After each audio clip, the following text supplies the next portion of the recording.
Շնորհակալ եմ Տիկին Գալյան, որպես շարունակություն ձեր եւ իմ գործընկերոջ հարց ու պատասխանի։ Ես մի քանի անուն եմ ուզում տալ. Սամվել Կարապետյան, Սրբազաններ, Ազգային ժողովի պատգամավոր Արտուր Սարգսյան, Լիդիա Մանթաշյան, եւս երկու տասնյակի հասնող մեր գնահատմամբ քաղաքական բանտարկյալների անուններ կարող եմ տալ եւ նրանցից մի մասի հանցանքը, որի մեջ մեղադրում են, ըստ էության նաև միջին ծանրության հանցանքներ են, բայց որևէ այլ խափանման միջոց, քան կալանքն է, նրանց համար գոյություն չունի։ Երբ մենք պնդում ենք, որ կալանքը դա բացառապես պատժի միջոց է, դա մեր քաղաքական գնահատականը չէ բացառապես։ Դա չոր փաստն է, ինչի մասին նաև խոսեցիք դուք։ Վերջին 4 տարվա ընթացքում քրեակատարողական հիմնարկներում կալանավորների թիվը ավելի շատ է, քան դատապարտված անձանց թիվը։ Օրինակ, 2022 թվականին ունեցել ենք 1217 կալանավոր, դատապարտված անձանց թիվը եղել է 911։ 23 թվականին 1256 կալանավոր, դատապարտվածների թիվը 1101։ 24 թվականին 1317 կալանավոր, 1152 դատապարտված անձ, 25 թվականին 1401 կալանավոր, դատապարտված անձանց թիվը 1285-ն է։ Սա վերջին 4 տարվա վիճակագրությունն է։ Դուք նաև այլ առիթով եւս մտահոգություն եք հայտնել, որ փաստորեն կալանավորված անձանց թիվը մեր երկրում ավելի շատ է, քան դատապարտված անձանց թիվը։ Ամենայն հարգանքով ձեր մտահոգությունների հանդեպ, բայց մենք կարող ենք այդ մտահոգությունները հայտնել։ Դուք պատկան մարմինները պետք է գործ անեն, շատ կոնկրետ գործուն մեխանիզմներ կիրառեն, որ կալանքը չդառնա պատժիչ միջոց եւ ոչ միայն քաղաքական գործերով։ Այս մասով ինձ հետաքրքիր է այն նկարագրությունը, որ դուք արդեն արեցիք գործողությունների մասով եւ կմտնի ըստ էության ուժի մեջ, ինչպես կփոխվի իրավիճակը, եւ Տիկին Գալյան, ես ճիշտ հասկացա, որ դուք նախաձեռնում եք փոփոխություն, որով այդ հայտնի բրասլետները հայերեն չգիտեմ ոնց է ձևակերպումը, կալանավորված անձանց համար, փաստորեն իրենք իրենց միջոցներով պետք է ձեռք բերեն, ճիշտ եմ արդյոք հասկացել ձեզ, դա ինչ գումար է իրենից ներկայացնում։ Հիմա օրինակ մարդը կարող է համարել, որ եւ չգիտեմ նաև ակնհայտորեն լինի, որ օրինակ քաղաքական հետապնդում է իրականացվում կամ քաղաքական գործ չի, բայց մարդուն անարդարացիորեն փաստորեն այդ խափանման միջոցն են ընտրել իր համար։ Ոչ միայն փաստորեն ինքը այդ անարդարության պատին է բախվում, մի հատ էլ սեփական միջոցները պետքա տրամադրվի, որ պետությունը այդ անարդարությունը ավելի փաստորեն ամրացնի իր ոտքի վրա։ Ես խնդրում եմ ասեք, այդ ինչ գումարի մասին է խոսքը եւ որտեղից է այդ միտքը հղացել։ Շնորհակալ եմ։ Տիկին Խամոյան, չգիտեմ, հա, ճիշտ հասկացաք, բայց մի մաս կար, որ երևի ես ոչ ճիշտ արտահայտվեցի, որպեսզի դուք ավելի ճիշտ հասկանայիք։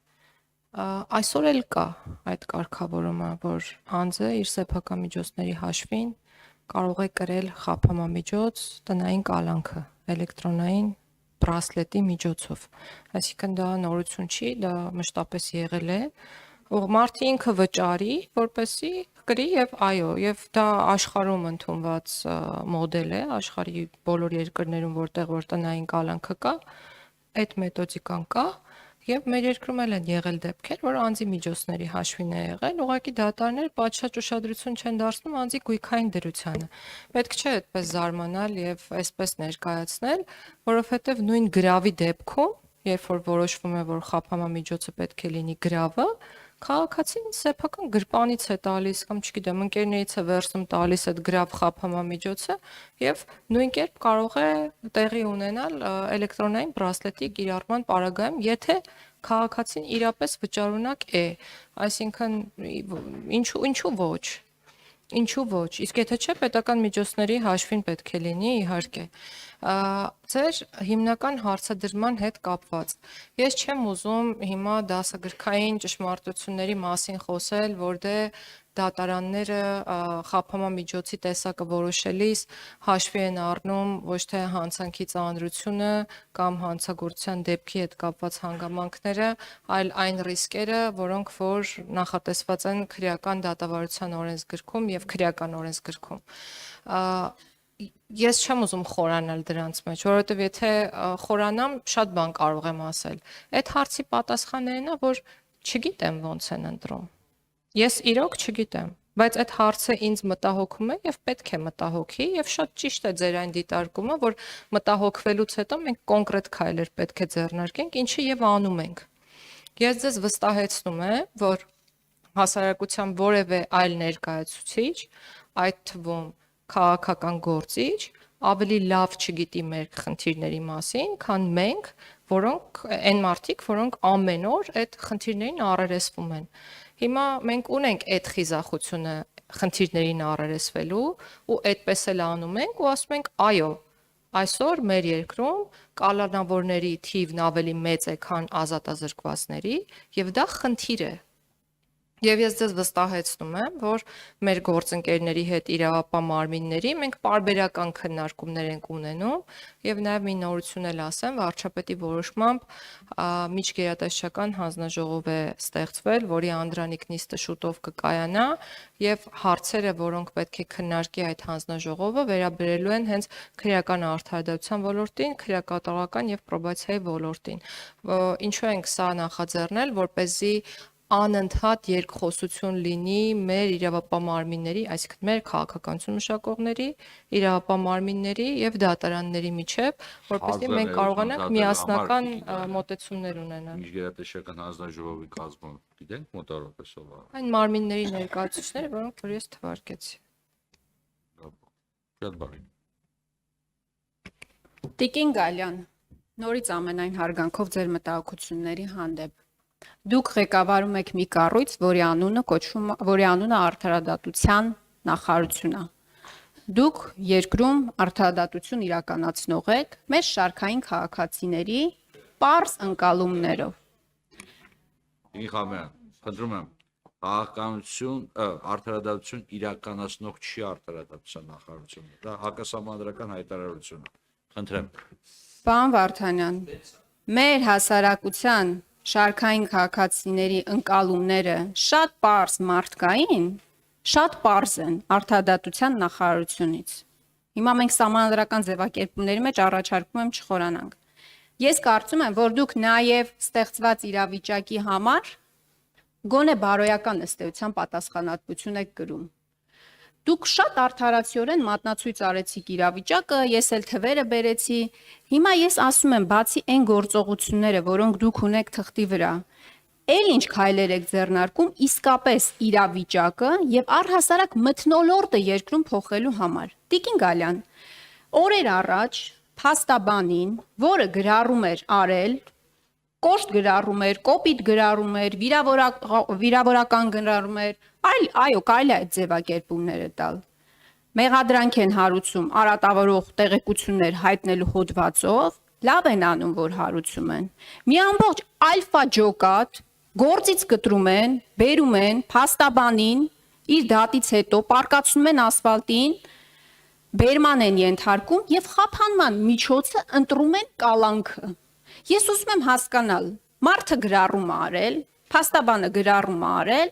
գործը հարուցվել, խափանման միջոցը ընտրվել է կալանքը։ Սովորաբար ինչի է ընտրվում կալանքը, որ նախաքննությանը չխոչընդոտի, չփախնի, վկաների վրա ազդեցություն չունենա, հայտնի ճշմարտություններ են, չէ՞, բոլորը գիտեն։ Ես ուզում եմ հասկանալ, այդ փաստաբանը ինչ պետք է աներ։ Այդ գրառումը պետք է խմբագրեր, թեպետ հետո գործի մեջ պարզվեց, որ քննիչը գրել է, որ ման են գալիս հայտնի ավակ գործընկերոջը, ով չգիտեմ ինչ խորհուրդներ է տվել գրառումը կատարած փաստաբանին։ Այսպիսի աբսուրդային ձևակերպումներ։ Այս օրինակներով ես պատկերացնում եմ, որ բացի այն հրապարակային հայտարարությունները, որ դուք այստեղ անում եք, ձեր հարցազրույցների ժամանակ անում եք, ես կարծում եմ, որ նաև ներքին քննարկումների ժամանակ պետքա կարողանաք եւ փորձեք հասնել նրան, որ իրավիճակը երկրում իսկապես փոխվի։ Այս պարզ օրինակով ես ցույց տվեցի, որ կալանքը բացառապես պատժի միջոց է եւ օգտագործումը բացառապես քաղաքական նպատակարարությունից ելնելով։ Կամ Սամվել Կարապետյանին հունիսի 17-ից գործը օրինակ չի ուղարկվում դատարան։ Այդ մի նախադասության համար կալանքը ընտրվել է որպես խափանման միջոց։ Ես կարող եմ բազմաթիվ օրինակներ բերել։ Միքայել Աճապահյանի մասով։ Մի դեպքում դատախազությունը համարում է, որ այդտեղ հանցանք չկա, մի 2 ամիս հետո մտածում ասում է, չէ, ամեն դեպքում ոնց որ հանցանք կա, խափանման միջոցը ընտրվում է կալանք եւ միջին ծանրության հոդվածով 2 տարի ազատազրկման է այսօր դատապարտված դեպքազանը։ Այս ամփոփում եմ։ Այս բոլոր դեպքերը նկատի ունեմ եւ այն անարդարադատությունը, որը տեսնում է շարքային քաղաքացին։ Շնորհակալ եմ։ Իմ Համոյան, ես իհարկե հնարավորություն կտամ Տիկին Գալյանին, որ արտահայտվի, բայց եւս մեկ անգամ ես փաստորեն ճիշտ եմ հարցադրման մեջ։ Հավատացնում եմ ձեզ, ձեր հարցերի իրավաչափությունը չեմ վիճարկում, բայց հավատացնում եմ ձեզ, այդ հարցերի հասցեատեր ավելի շատ մենք ենք ձեզ հետ, քան Տիկին Գալյանը, որովհետև ոչ կալանքի հետ կապված հարցերը, ոչ դատավարության ժամկետների հետ կապված հարցերը, ոչ դատավորի վարկագծի հետ կապված հարցերը բացառությամբ այն մասի, որը վերաբերում է կարգապահական վարույթ նախարարության տիրույթում չեն։ Դրա համար ի սկզբանե ես ասացի, որպեսզի մենք կարողանանք իրար ճիշտ հասկանանք։ Այն խնդիրները, որոնց մասին դուք խոսում եք, կան, բայց հավատացնում եմ ձեզ, հարցերի 90%-ը բացառությամբ նախարարության օրենսդրական գործունեության եւ բացառության վարչական դատական խորհրդի դիմելու նախարարության տիրույթում չեն, ավելի շատ մեր տիրույթում են։ Դրա համար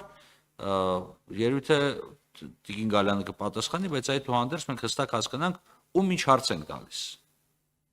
Բայց առանց սահմանափակելու կարակ ցանկացած հարց տակ սա վերաբերում է յուրաքանչյուրին։ Խնդրեմ Տիկին Գալյան։ Շնորհակալություն։ Տիկին Խաման, այն որ մեր նախարարության անունը արդարադատության նախարարություն է, չի նշանակում, որ ինչպես պարոն Վարդանյանն էլ նշեց, մենք պատասխանատու ենք մեր երկրում արդարադատություն իրականացնելու համար եւ այն, որ մեր նախարարության անունը արդարադատության նախարարություն է, չպետք է քաղաքացիների մոտ թյուր ընկալում ստեղծի առայն, որ մեր երկրում արդարության մթնոլորտի, արդարադատության իրականացման պատասխանատուն նախարարություն է, որովհետև նախարարությունը որևէ երկրում նման երևույթի պատասխանատուն չի կարող լինել, նախարարությունը քաղաքականության մշակման պատասխանատուն է եւ նախարարությունը զբաղված է հենց այդ գործով։ Ես մի միտք ունեի տարիներ շարունակ, որովհետև այս հարցը տարիների խորքից է գալիս, միշտ մարդիկ շփոթմունքի առաջ են կանգնում, նույնացնում են արդարադատության նախարարությունը արդարադատություն իրականացնող մարմինների հետ, եւ միտքս այն էր, որ պետք է նախարարության անունը փոխենք ոնց որ այլ երկրներում է եւ դարձնենք օրենքի նախարարություն օրինակ, բայց հետո մտածում եմ ցանկացած հակաօրինական արարք, որ տեղի ունենա մեր երկրում, Ministry of Law, որ շատ երկրներում այդպես է կոչվում, Ministry of Law, բայց հասկացա, որ